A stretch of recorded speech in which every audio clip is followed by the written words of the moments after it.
À la réception de mariage de ma cousine, nous étions assis en train de dîner lorsque ma famille est arrivée en retard et a commencé à saluer tout le monde bruyamment. J'étais enceinte de 8 mois et ne pouvais pas me lever facilement de ma chaise pour les accueillir. Ma mère a exigé « Lève-toi de cette chaise tout de suite. Ta sœur a besoin de s'asseoir. » J'ai refusé. Elle n'est enceinte que de 2 mois. Moi, de 8. Avant que je puisse finir, ma mère a enfoncé son talon pointu sur mon pied sous la table en murmurant « Je ne le répéterai pas. » Je suis restée assise. Mon père s'est approché et a donné un grand coup de pied dans ma chaise par derrière, me faisant tomber à la renverse. J'ai atterri sur mon ventre de femme enceinte et j'ai perdu les os, qui se sont répandus sur le sol. Tout le monde a suffoqué de stupeur. Ma mère a crié « Elle va bien. Continuez de manger. » Puis elle a aidé ma sœur à s'asseoir. L'endroit parfait pour toi, ma chérie. Je ne pouvais plus bouger du sol. C'est alors que mon mari est entré et m'a vu. Ce qu'il a fait ensuite les a laissés terrorisés.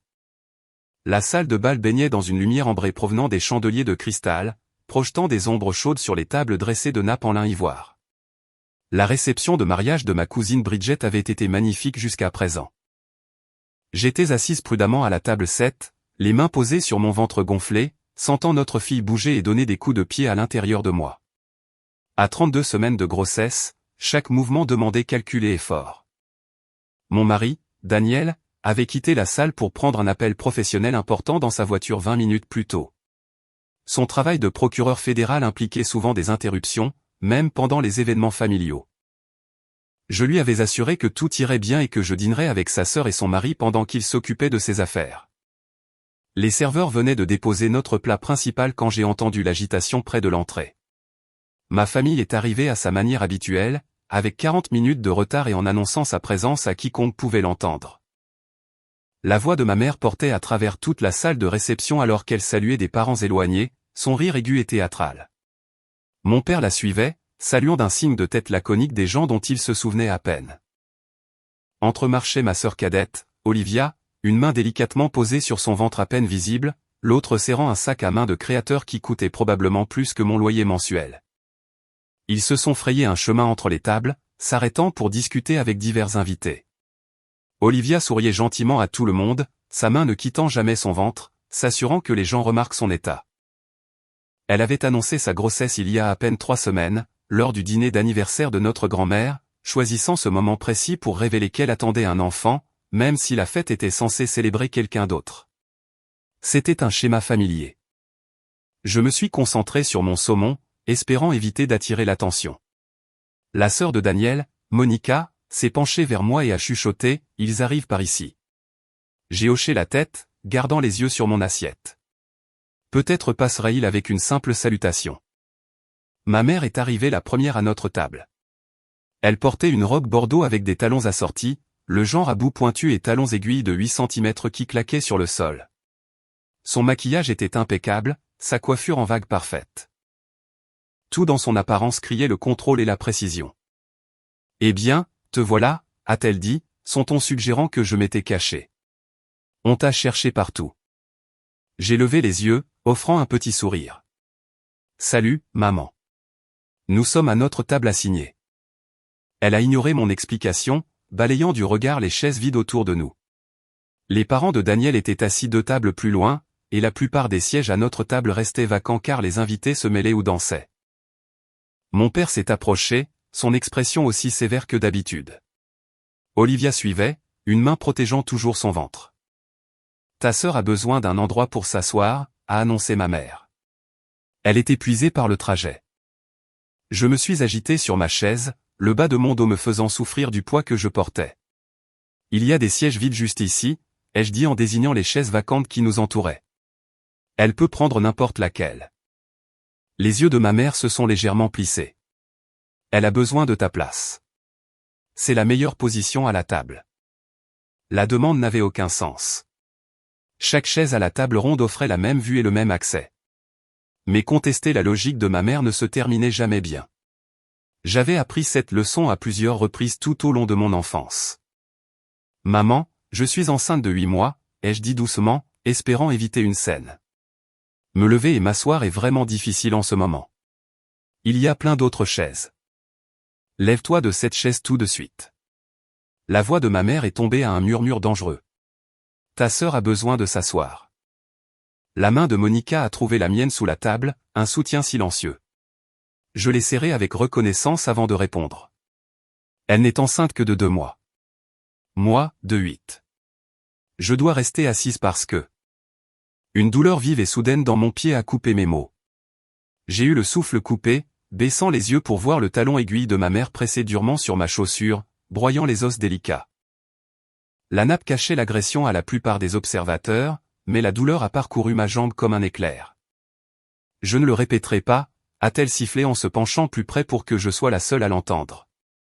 Ses lèvres parfaitement maquillées bougeaient à peine, son sourire restant figé pour quiconque regardait de loin. Des larmes me sont montées aux yeux à cause de la douleur, mais j'ai refusé de bouger. Quelque chose en moi s'était enfin libéré après des années à me plier à ses exigences. Ma grossesse avait réveillé un instinct protecteur qui surpassait ma docilité habituelle. Ce bébé méritait une mère qui se défendait, qui ne s'effondrait pas sous la pression de membres de la famille toxique. Non, ai-je dit fermement, dégageant mon pied de sous son talon. Je reste assise. Le visage de ma mère est devenu rouge sous son maquillage.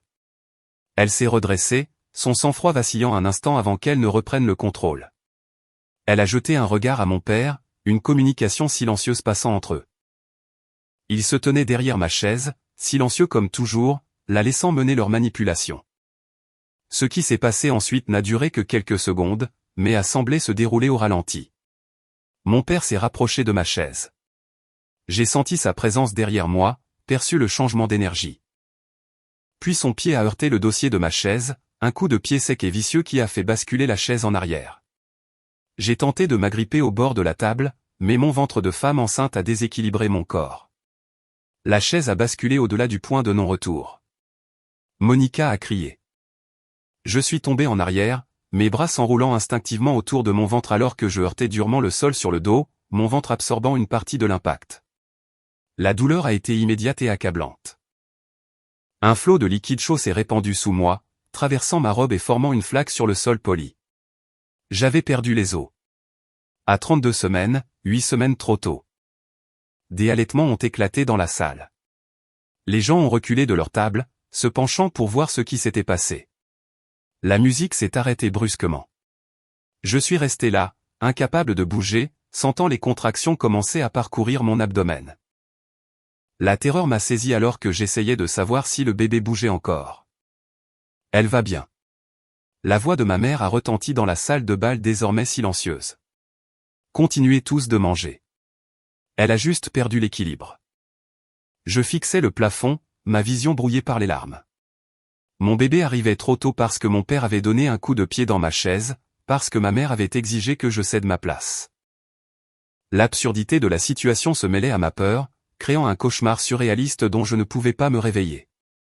L'endroit parfait pour toi, ma chérie, ai-je entendu ma mère dire à Olivia, sa voix artificiellement enjouée.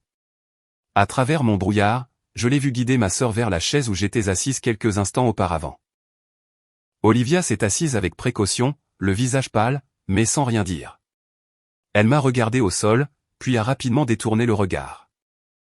Une autre contraction a frappé, plus forte cette fois. J'ai essayé d'appeler à l'aide, mais ma voix n'était qu'un murmure. Monica était déjà à genoux à côté de moi, son téléphone collé à l'oreille alors qu'elle appelait une ambulance. Son mari était parti chercher le directeur de la salle. La foule a commencé à chuchoter, ignorant l'ordre de ma mère de continuer à manger. J'entendais des fragments de leur conversation, le choc et l'inquiétude dans leur voix. Quelqu'un a apporté des coussins du salon. Une femme que je ne connaissais pas m'a tenu la main, me disant de respirer. Les portes de la salle de bal se sont ouvertes en grand. Daniel est apparu, revenant tout juste de sa voiture où il avait été en communication. Ses yeux ont balayé la pièce jusqu'à ce qu'il me trouve sur le sol. L'expression qui a traversé son visage était quelque chose que je n'avais jamais vu auparavant. Il travaillait tous les jours avec des criminels et des personnes dangereuses, maintenant un calme professionnel face à des témoignages et des preuves horribles. Mais me voir allongé dans une flaque de liquide amniotique, clairement blessé et en travail, l'a complètement transformé. Il a parcouru la distance en quelques secondes, tombant à genoux à côté de moi. Ses mains se sont déplacées sur mon visage, mes bras, vérifiant les blessures tout en me posant des questions rapides. Qu'est-ce qui s'est passé? Es-tu blessé? Le bébé va bien? Papa a donné un coup de pied dans ma chaise, ai-je réussi à dire entre deux contractions. Je suis tombé en arrière. Le bébé arrive trop tôt. La mâchoire de Daniel s'est crispée, ses yeux s'assombrissant. Il a levé les yeux vers mon père, qui se tenait encore à quelques mètres de là, les bras croisés sur la défensive. Puis son regard s'est tourné vers ma mère, qui s'était reculée de la table, semblant enfin réaliser la gravité de ce qui s'était passé. C'est vous qui avez fait ça? La voix de Daniel était calme, contrôlée, mais avec une dureté qui a fait reculer instinctivement plusieurs personnes à proximité. Il s'est lentement redressé de toute sa hauteur, sa personnalité de procureur se mettant en place comme une armure. Mon père s'est raclé la gorge. Elle a manqué de respect à sa mère. Elle avait besoin d'apprendre. Vous avez agressé une femme enceinte, l'a coupé Daniel, sa voix toujours étrangement calme. Votre propre fille enceinte, devant 200 témoins. Il a sorti son téléphone de sa poche avec une précision délibérée. Vous feriez mieux de réfléchir très attentivement à vos prochains mots. Ma mère s'est avancée, tentant ses tactiques de manipulation habituelles. Allons, Daniel, ne faisons pas de cette histoire un drame. C'était un accident. Elle a simplement perdu l'équilibre. J'ai vu les images de sécurité, a dit Daniel en désignant les caméras discrètement montées dans la salle de bal. Le directeur de la salle me les a montrées quand je suis revenu à l'intérieur après que quelqu'un soit sorti en courant pour me dire ce qui s'était passé. J'ai tout vu. Le talon sur son pied, le coup de pied dans la chaise, tout est enregistré sous plusieurs angles. La couleur a quitté le visage de ma mère. La posture défensive de mon père s'est encore raidie. Le mari de Monica est revenu avec les ambulanciers. Ils se sont déplacés rapidement, vérifiant mes signes vitaux et se préparant à me transporter. Daniel s'est de nouveau agenouillé, me serrant la main. Je signale ça tout de suite. Ils ne sentiront pas comme ça. Le bébé, ai-je murmuré. S'il te plaît, assure-toi juste que le bébé va bien. Les ambulanciers s'occupent de vous deux, m'a-t-il assuré, sa voix s'adoucissant en me parlant. Tu vas à l'hôpital et je viens avec toi. Mais d'abord, j'ai besoin que tu dises à ces officiers exactement ce qui s'est passé. Je n'avais pas remarqué les deux policiers qui étaient entrés avec les ambulanciers. Ils se tenaient à proximité, observant la scène. Daniel leur a parlé brièvement, ses qualifications de procureur fédéral ajoutant du poids à ses paroles. Ils se sont approchés de mes parents, leur demandant de se mettre à l'écart pour un interrogatoire. Alors que les ambulanciers me soulevaient sur une civière, j'ai entendu la voix de ma mère s'élever en signe de protestation. C'est complètement inutile. Elle va bien et nous n'avons rien fait de mal. L'un des officiers a répondu d'un ton professionnel. Madame, nous avons plusieurs témoins et des preuves vidéo d'une agression sur une femme enceinte. Vous devrez nous accompagner pour faire votre déposition. Les invités de la réception se sont écartés alors que les ambulanciers me poussaient vers la sortie. J'ai aperçu des visages choqués, entendu des conversations chuchotées. Ma cousine Bridget se tenait près de la porte avec son nouveau mari, le visage empreint d'inquiétude. Elle a touché ma main en passant, murmurant « Je suis tellement désolée ». Le trajet en ambulance s'est transformé en une série d'évaluations médicales et de douleurs croissantes. Daniel m'a tenu la main tout le temps, son autre main sur son téléphone, coordonnant avec l'hôpital et passant des appels que je ne pouvais pas tout à fait comprendre. Les contractions devenaient plus rapides maintenant, mon corps déterminé à mettre au monde ce bébé malgré le fait qu'il soit trop tôt. À l'hôpital, on m'a précipité en salle de travail et d'accouchement. Une équipe de spécialistes en néonatologie se tenait prête, se préparant à une naissance prématurée. Les heures suivantes se sont écoulées dans un brouillard de douleur, de peur et de détermination. Pendant tout ce temps, Daniel est resté à mes côtés, sa présence étant la seule chose stable dans un monde qui avait dangereusement basculé. Le travail a progressé plus vite que ce que les médecins attendaient pour une première mère. Entre les contractions, j'entendais les infirmières discuter de l'affaire à voix basse devant ma chambre. L'une a mentionné que la police était toujours sur les lieux en train de prendre des dépositions.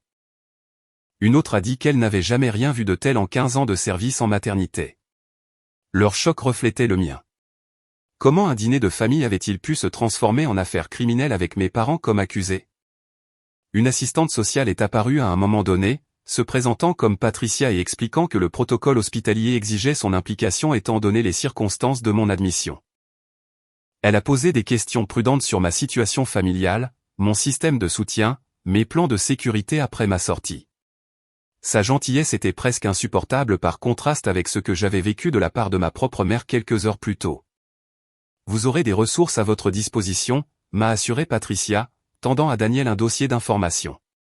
Des groupes de soutien pour les survivants de traumatisme, des services de conseil, une aide juridique si vous en avez besoin. Vous n'avez pas à traverser cela seul. L'ironie m'a frappé, des étrangers m'offraient des soins plus authentiques que mes propres parents ne l'avaient fait en 30 ans. Daniel l'a remercié et a mis le dossier de côté, se concentrant entièrement sur le fait de m'aider à traverser chaque contraction.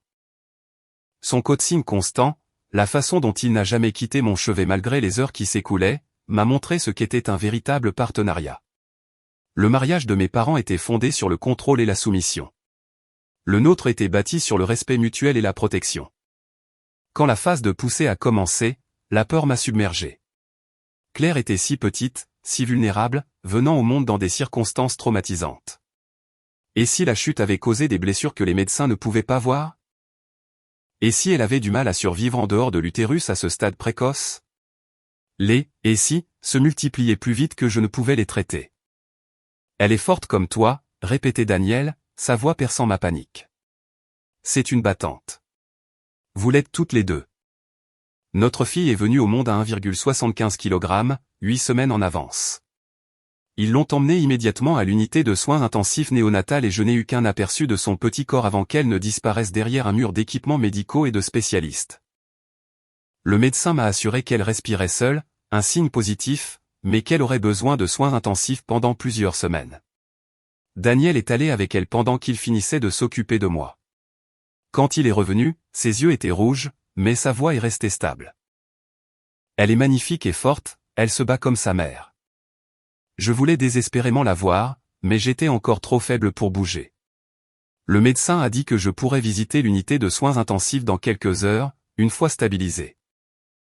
En attendant, tout ce que je pouvais faire était de rester allongé dans ce lit d'hôpital, mon corps endolori, mon cœur encore plus endolori d'être séparé de mon nouveau-né.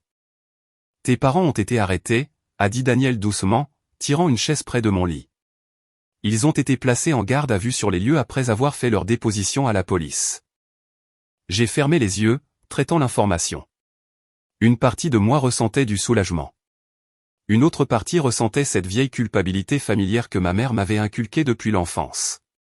La voix qui disait que je devais protéger ma famille quoi qu'il fasse. Daniel a dû voir quelque chose dans mon expression.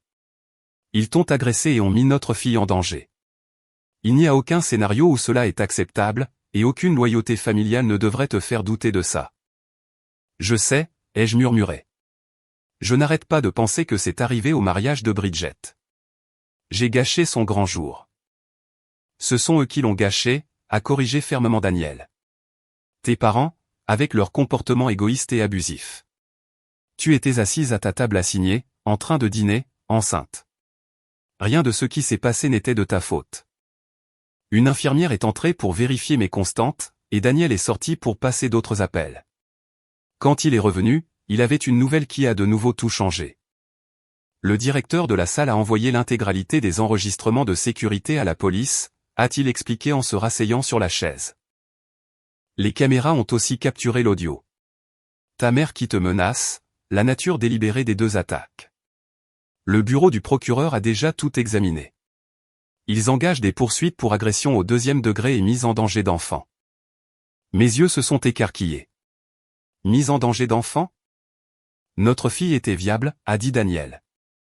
En t'attaquant à ce stade de la grossesse, ils ont mis sa vie en danger. Le procureur prend cela très au sérieux, surtout compte tenu de la nature préméditée et du fait qu'ils ont essayé de t'empêcher d'obtenir de l'aide par la suite.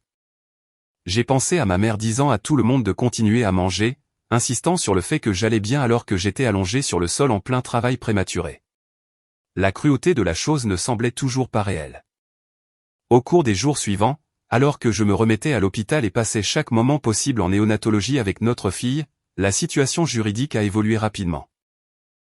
Mes parents ont engagé un avocat de la défense coûteux qui a immédiatement commencé à construire un récit d'un malentendu monté en épingle.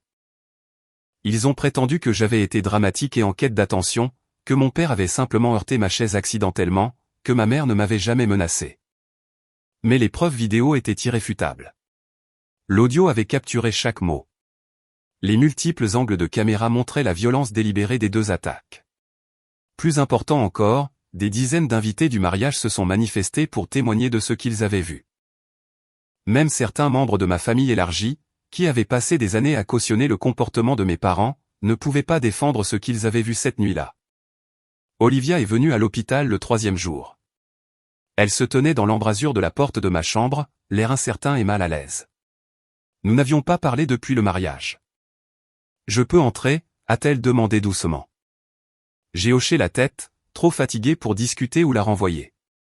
Elle est entrée lentement, observant l'équipement médical, mon visage pâle, le vide là où se trouvait un ventre de femme enceinte. « Je l'ai vu » a dit Olivia en s'asseyant sur la chaise des visiteurs. « Le bébé. » J'ai demandé aux infirmières de l'unité de néonatologie si je pouvais regarder par la fenêtre. « Elle est si petite. »« Presque 2 kilos, ai-je dit. »« Elle se porte bien, compte tenu des circonstances. Elle respire seule, mange au biberon. » Olivia a tordu ses mains sur ses genoux. J'aurais dû dire quelque chose. Au mariage, quand maman a exigé ta place, quand papa a donné un coup de pied dans ta chaise, je suis juste resté là. Pourquoi ne l'as-tu pas fait? La question est sortie sans colère, juste une curiosité sincère. Elle est restée silencieuse un long moment. Parce qu'il a toujours été plus facile de les suivre, d'être la préférée, celle qui ne cause pas de problème. Je les ai vus te faire ça toute notre vie. Et je n'ai jamais rien dit parce que j'avais peur qu'ils se retournent contre moi ensuite. Et maintenant j'ai peur. A-t-elle admis? Pas seulement qu'ils soient en colère contre moi, mais de devenir comme eux. Je vais avoir un bébé dans 7 mois. Et si je traite mon enfant comme maman t'a traité? Et si je ne peux pas briser le cycle? J'ai étudié ma sœur cadette, voyant la peur et un remords sincère dans son expression. Elle avait été complice de tant de choses au fil des ans, mais elle avait aussi été façonnée par les mêmes parents toxiques qui m'avaient blessé. Alors tu devras faire des choix différents, ai-je dit simplement. En commençant maintenant. Tu devras choisir de briser le cycle au lieu de le perpétuer. Olivia a hoché la tête, des larmes coulant sur son visage. J'ai fait une déposition à la police. Hier. Je leur ai dit tout ce que j'ai vu, tout ce que j'ai entendu. L'avocat de maman et papa m'a appelé ce matin, me hurlant dessus pour avoir trahi la famille. Le courage que cela avait dû demander m'a surprise. Comment as-tu répondu? J'ai raccroché, a-t-elle dit. Puis j'ai bloqué son numéro et les leurs aussi. J'ai fini d'être leur complice. Ce n'était pas le pardon, et cela n'effaçait pas des années de blessures, mais c'était un début, une fissure dans le mur que nos parents avaient construit autour de notre famille. Nous avons parlé pendant une autre heure, avec précaution et honnêteté, d'une manière que nous n'avions jamais réussi à le faire auparavant. Quand elle est partie, j'ai senti quelque chose changer entre nous, la possibilité d'un autre type de relation, bâtie sur la vérité plutôt que sur leur manipulation. La procédure judiciaire a avancé avec une rapidité surprenante. L'avocat de mes parents a tenté diverses tactiques pour faire rejeter les accusations ou négocier un accord de plaidoyer, mais les preuves étaient accablantes et le bureau du procureur n'était pas enclin à la clémence. L'affaire a attiré l'attention des médias après que quelqu'un a divulgué les images de sécurité à une chaîne de télévision locale. La vidéo d'une femme enceinte délibérément agressée par ses propres parents lors d'une réception de mariage a touché une corde sensible auprès du public. Daniel a géré d'innombrables demandes d'interview, en refusant la plupart mais en sélectionnant quelques-unes avec soin pour s'assurer que notre version de l'histoire soit représentée avec précision. Il a présenté l'affaire non pas comme une vengeance ou de la rancune, mais comme une simple question de justice et de protection de notre famille contre de nouveaux préjudices. Notre fille, que nous avons nommée Claire, a passé 5 semaines en soins intensifs néonatals avant de finalement rentrer à la maison. Ces semaines ont été épuisantes et stressantes, mais elles m'ont aussi donné le temps de guérir et de commencer à traiter tout ce qui s'était passé. Monica et son mari nous ont rendu visite régulièrement, apportant des repas et leur soutien. Bridget appelait souvent, s'excusant à plusieurs reprises pour le cauchemar que sa réception de mariage était devenue, bien que je n'ai cessé de lui assurer que ce n'était pas sa faute.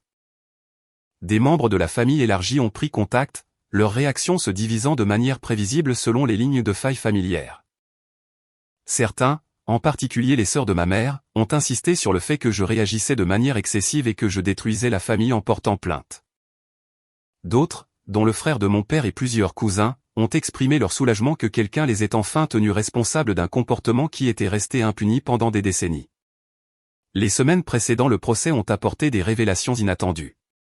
Des informations que Daniel a aidé à recueillir, en travaillant en étroite collaboration avec les enquêteurs du procureur, ont mis au jour des documents dont je n'avais jamais connu l'existence.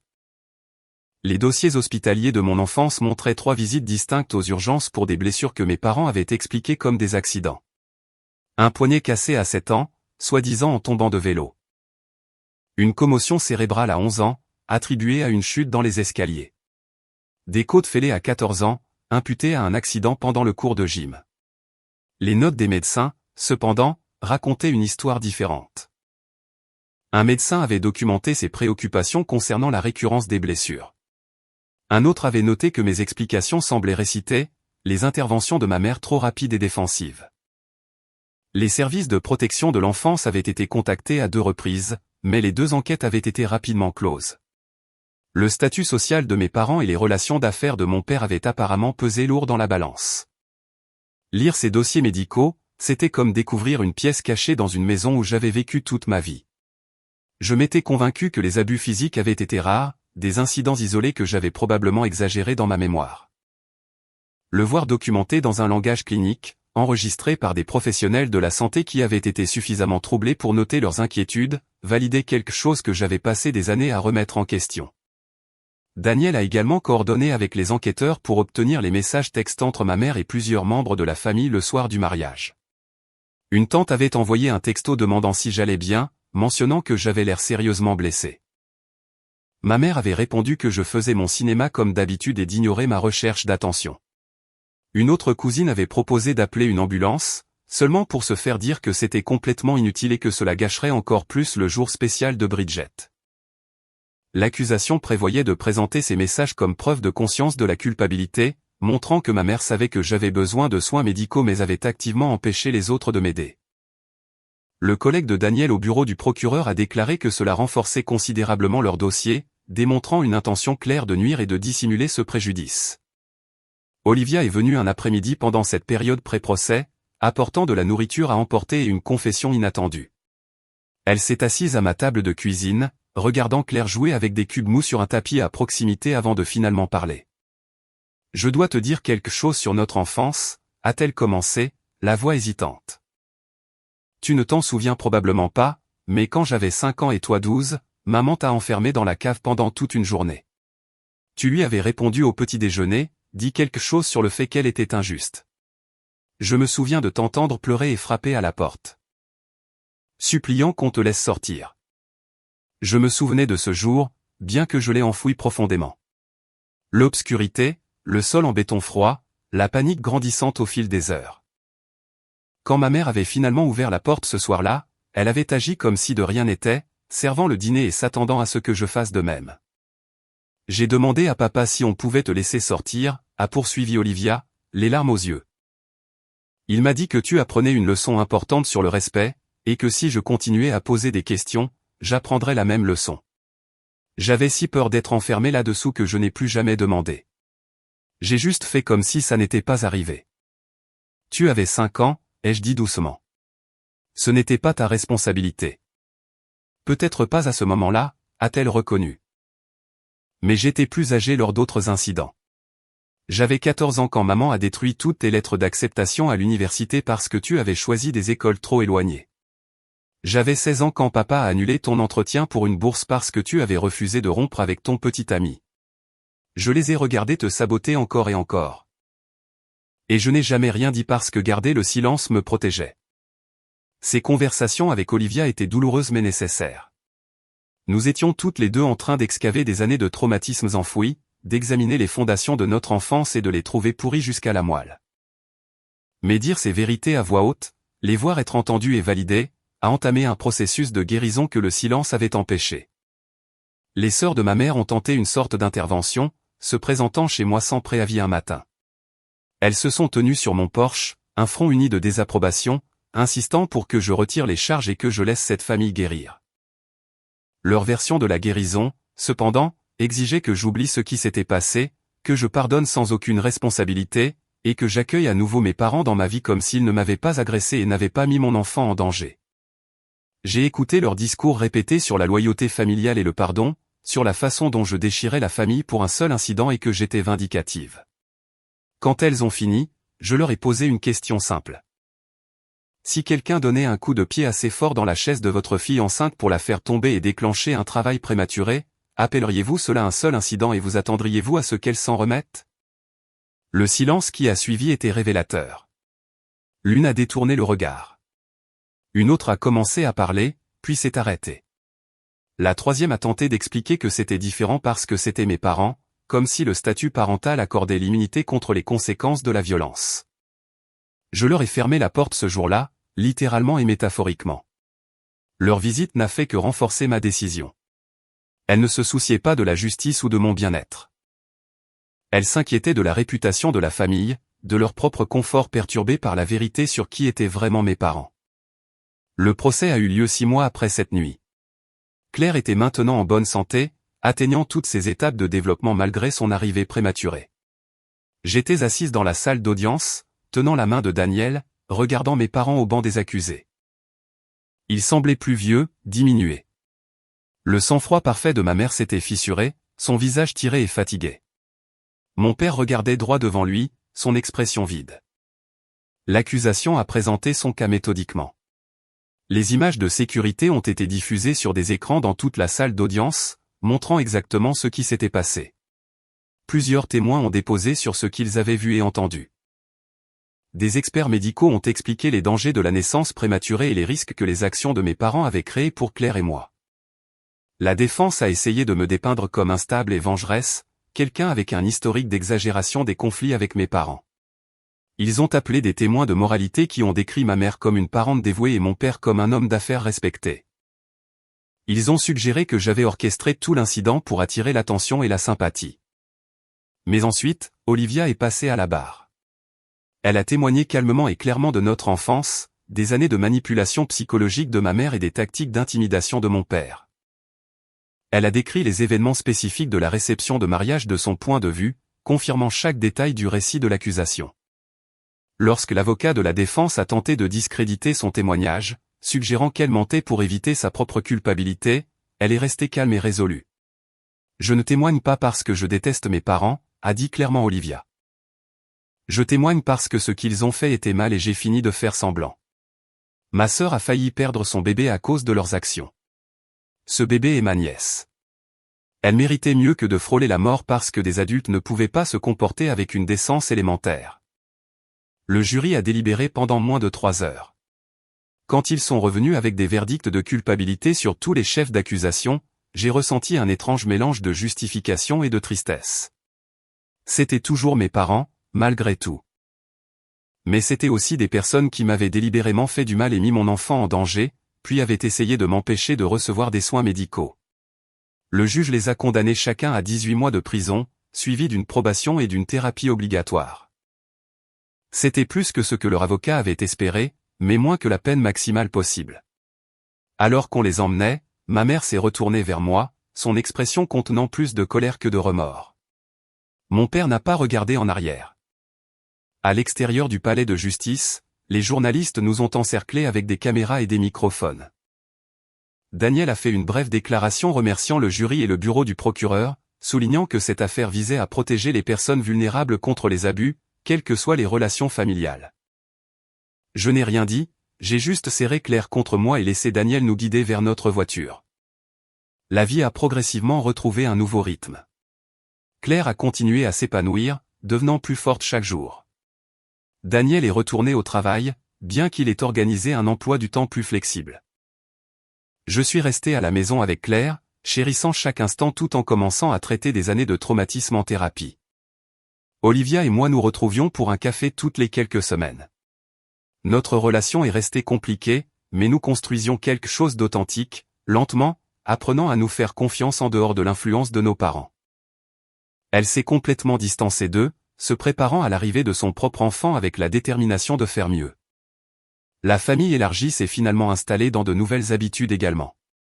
Certains parents ont complètement coupé le contact avec moi, me considérant comme une traîtresse qui avait envoyé mes parents en prison. D'autres m'ont contacté plus que jamais, partageant leurs propres histoires de la cruauté de mes parents au fil des ans, exprimant leur gratitude que quelqu'un ait enfin mis un terme à leur comportement. Je ne cherchais pas la vengeance. J'ai simplement refusé de laisser leur violence impunie. Refusé de les protéger des conséquences de leur choix. Ils m'avaient attaqué au moment où j'étais la plus vulnérable, mis en danger mon enfant à naître, et essayé de manipuler tout le monde autour d'eux pour qu'ils acceptent leur version des faits. Le système judiciaire les a tenus responsables alors que la loyauté familiale et la pression sociale avaient échoué pendant des décennies. Des mois plus tard, pour le premier anniversaire de Claire, nous avons organisé une petite fête chez nous. Monica et sa famille sont venues, ainsi qu'Olivia, maintenant visiblement enceinte elle-même. Bridget a fait le trajet depuis l'autre bout de l'État, apportant une magnifique couverture faite main pour Claire. Les parents de Daniel sont restés tout l'après-midi, comblés par leur petite fille. En regardant Claire écraser son gâteau d'anniversaire avec une joie pure, ses mains potelées couvertes de glaçage, ses cris de délices remplissant notre maison, j'ai ressenti une profonde gratitude. Elle grandirait dans un environnement différent du mien, entourée de personnes qui modélisaient des limites saines et un amour authentique. Elle ne douterait jamais que se protéger était plus important que de maintenir les apparences ou de mettre à l'aise des personnes toxiques. Mes parents ont été libérés après avoir purgé 13 mois, leur peine ayant été réduite pour bonne conduite. Je l'ai appris par Olivia, qui avait maintenu un contact minimal malgré les tentatives de ma mère de la ramener dans leur dysfonctionnement. Ils avaient vendu leur maison pour payer les frais de justice et avaient déménagé dans un autre État, essayant apparemment de recommencer là où les gens ne connaissaient pas leur condamnation. Ils ont envoyé une lettre par l'intermédiaire de leur avocat demandant à voir Claire. Daniel et moi avons consulté notre avocat et un thérapeute familial avant de répondre par un refus ferme. Ils avaient démontré par leurs actions et leur manque total de remords sincères qu'ils représentaient un danger pour notre famille. Jusqu'à ce qu'ils montrent un réel changement, vérifié par une thérapie à long terme et des preuves comportementales concrètes, ils n'auraient aucune place dans nos vies. Certains ont qualifié cela de dur ou d'impitoyable. Mais le pardon n'exige pas de s'exposer ou d'exposer son enfant à un préjudice continu. Cela ne signifie pas prétendre que l'abus n'a jamais eu lieu ou donner aux agresseurs un accès continu à leurs victimes. Le vrai pardon signifiait libérer la colère et l'amertume sans compromettre notre sécurité. Avancer sans être contrôlé par le passé tout en tirant des leçons. Claire est devenue une bambine curieuse et confiante. Elle avait le tempérament stable de Daniel et apparemment mon entêtement, bien que canalisé dans des directions plus saines.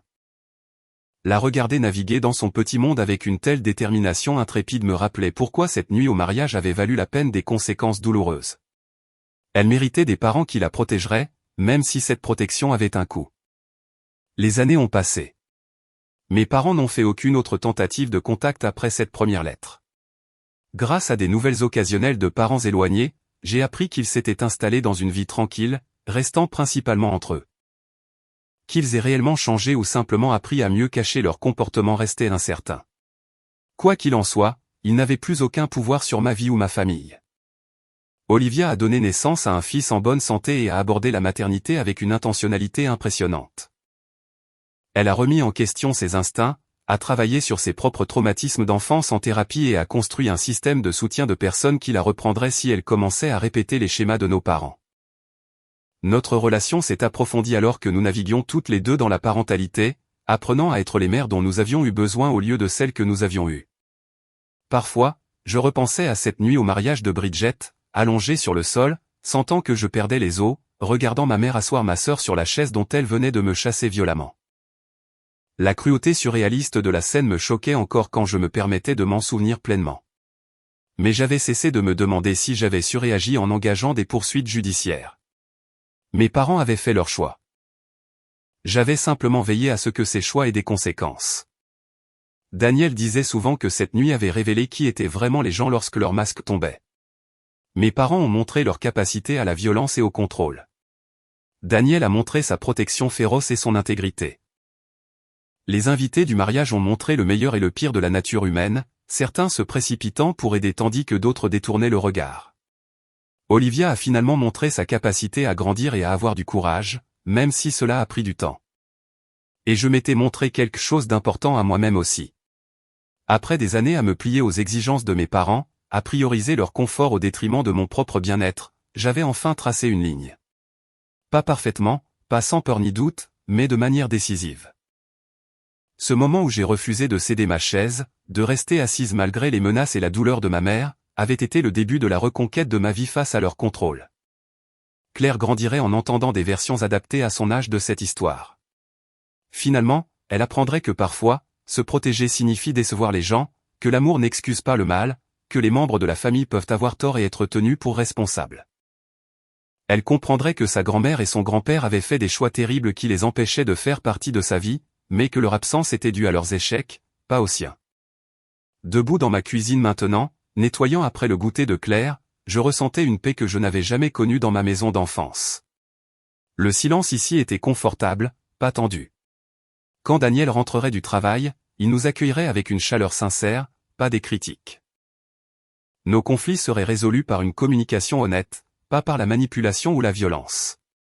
C'était la vie pour laquelle je m'étais battu cette nuit à la réception de mariage, même si je ne l'avais pas entièrement compris à l'époque. Mon téléphone a vibré avec un texto d'Olivia, une photo de son fils faisant ses premiers pas. J'ai souri et envoyé un message de félicitations, puis je suis retourné regarder Claire construire une tour élaborée avec ses cubes. Elle l'a fait tomber avec un cri de rire, puis a immédiatement recommencé à la reconstruire. Peut-être que c'était la vraie leçon de tout ce qui s'était passé. Les choses s'effondrent parfois. Les structures s'écroulent, les fondations se révèlent instables. Mais on peut toujours choisir de reconstruire mieux, plus fort, avec plus d'intention et de sagesse qu'auparavant. Mes parents avaient fait tomber plus que ma chaise cette nuit-là. Ils avaient brisé toutes les illusions restantes sur qui ils étaient et ce que notre relation pouvait être. Dans les décombres de cette destruction, j'ai trouvé les matériaux pour construire quelque chose de nouveau. Une famille définie par le respect plutôt que la peur, par les limites plutôt que la manipulation, par l'amour sincère plutôt que l'obligation. Ce n'était pas la famille dans laquelle j'étais né, mais c'était celle que j'avais choisie et créée. Et en regardant Claire jouer dans la sécurité et la chaleur de ce choix, je savais que j'avais pris la bonne décision en refusant de me lever de cette chaise, en refusant d'accepter leurs abus une fois de plus. Ils s'attendaient à de la soumission. Au lieu de cela, ils ont eu des conséquences. Et dans ces conséquences, ma vraie vie avait enfin commencé.